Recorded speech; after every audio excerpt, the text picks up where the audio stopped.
It's an ML Sports Take brought to you by Western OTB, Batavia Downs Gaming, Rosie's Corner, and Ken's Auto Detailing. Go ahead and get your chrome coating for your vehicle during the winter season right now at Ken's Auto Detailing, Route 11 in Cicero if you're in and around central New York. Tough game for the Syracuse Orange tomorrow. They play their first game in a month in the JMA Wireless Dome. It's a noon kick on CW up against Virginia Tech. And this is a Hokie team that's won 3 games in a row. They're starting to really hit their stride.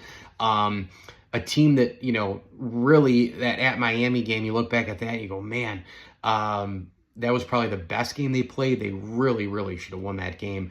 They lost to Rutgers by 3, though. And other than that, they lost to Vandy to start the year, too. But they've played better. It's the way they've played the last 3 games. Stanford, BC, and Georgia Tech, all wins, all in dominant fashion. And we know that this team offensively starts with, they love to run the football, and they have Kyron Drones, who's a guy, loves to get off platform.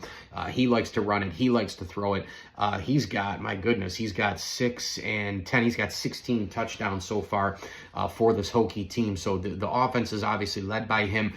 The defensive line is terrific for Virginia Tech. They're physical, and they have a tremendous skill set, and they're led by Antoine Powell-Ryland. He's a defensive lineman who is absolutely multi-technique, who's going to be able to get in your face, harass Kyle McCord and harass the ground game. He can stuff things. He can tackle well. His footwork and mechanics are great. He's going to play on Sundays someday. He's an awesome player, and it's all anchored around him.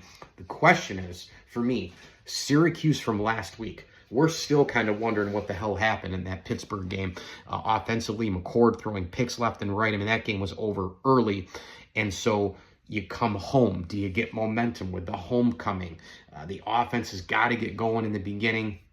I think it'd be huge to score a couple of TDs in the first 4 or 5 drives, keep getting points on the board, get Virginia Tech behind a team that loves to run it, maybe blitz, do some different things in packages.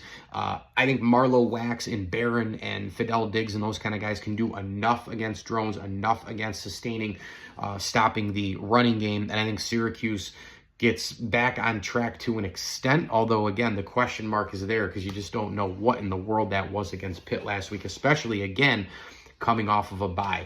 I'm going to take the Cuse at home 30-24. Mike Lindsley with you here. It's an ML Sports Take brought to you by Burn Dairy and CH Insurance. CH Insurance, they are in your corner. Log on to chinsurance.cc today and look at your policy before 2025. And do want to thank partner friends of the program, Bowers & Company CPAs, the Swan, Whitaker, Oranger, and Lewis families, as well as Chris Cara and Dave Midgley. And also a huge shout out to RV Source of Central New York. They are doing huge blowouts on all their RVs, so make sure you stop by and see my man Mike McKay and his team in Syracuse today. As I always tell you, enjoy the games.